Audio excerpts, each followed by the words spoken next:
There are two things I want to show you in creating a report. The first one is how to group records together and change a sort, and the other is conditional formatting. I have a very simple report here that just lists the branch, the employee's first name, last name, and their base monthly salary. In order to group by branch, what you need to do is click on the Report Layout Tools Design tab, click Group and Sort. We're going to add a group, and we want to group by branch. So now, if you take a look here, we now have, it starts with the Cameron Park branch and lists the employees, then goes to Folsom branch, and then Granite Bay branch. So that's how you can quickly group. Now, when you want to close your group, sort, and total, here's a common mistake you make. Everybody thinks you need to click this little X, but that's going to delete the group that you just made.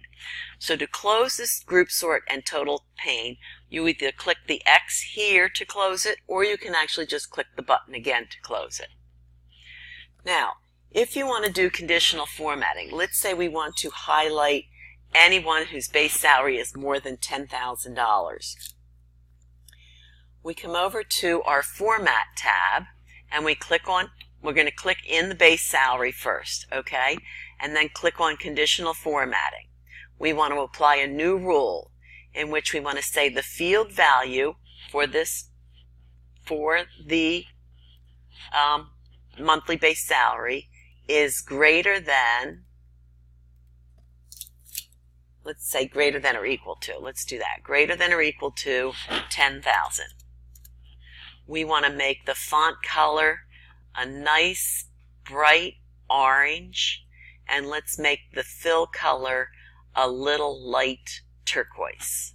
Ooh, and make it bold. Okay? Now we're going to go ahead and click OK, and we can click Apply, and we can click OK, and now you can obviously see exactly which salaries are more than 10,000. Okay, so that's conditional formatting.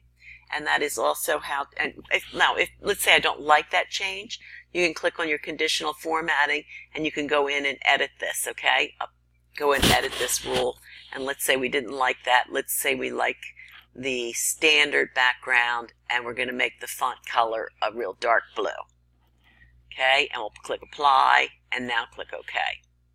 So that's how you manage a conditional formatting, and that's how you group a report.